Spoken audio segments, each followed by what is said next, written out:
Are you like a lot of my patients and you complain of hip stiffness in the front, hip stiffness in the back, even some pinching sensation here? Let me show you 5 moves I use myself and with patients a lot to make sure that hip is opened up and ready to go. So the first 3 moves are going to include a heavy band that is anchored to something stable on the wall. We're going to take that affected hip, put the band really high up. Now I'm going to walk forward so I've got a ton of load on that band. I'm going to kneel down. I'm going to get straight up and down here, squeeze this glute. I'm going to come forward, hold it for 5 seconds. I'm going to back it off and I'm going to repeat that 10 times. Now exercise number 2, I'm going to keep the band on the affected side. I'm going to go into a pigeon now. I'm going to come down onto all 4s. I'm going to straighten this back leg. I'm going to bring this foot underneath. Now do the best you can, but slide this back leg back. Try to get your sternum, which is your chest bone, over your knee. Hold this for 5 seconds. Push this into the ground, lift up and away, turn back into it. Hold it for 5 seconds, do 10 reps just like this. Now finally, for the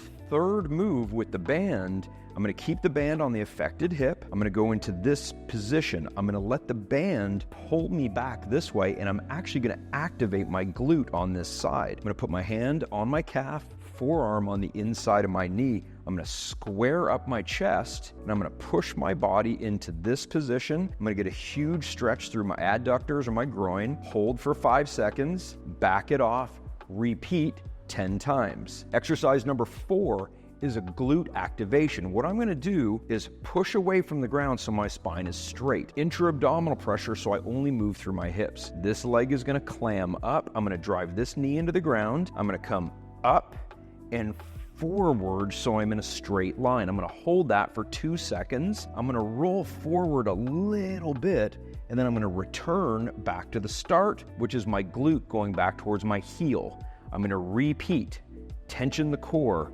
drive the knee up and forward so I'm in a straight line, hinging back but to heel.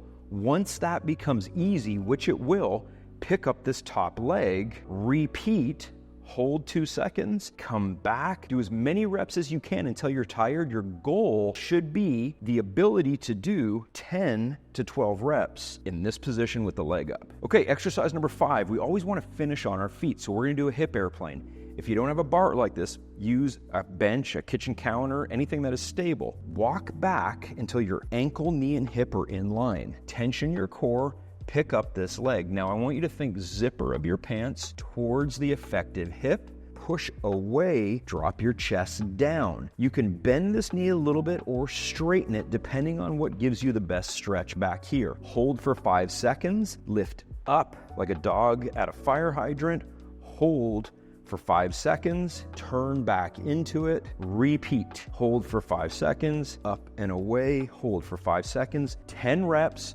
2 sets per side. That's a really quick routine. It'll only take you about 5-6 minutes. Do that before you walk, before you bike, before you play tennis, before you lift weights, but move that hip. Get it opened up with this routine. That hip pain, that stiffness will go away. Your pain is going to be better. You're going to function better. If you want really great information like this at a different level, check out heydrrob.com to get the Hey Dr. Rob app to get all sorts of great programs to fix your hip or other areas of your body, get stronger, get more mobile, more flexible, and most importantly, get better, not older.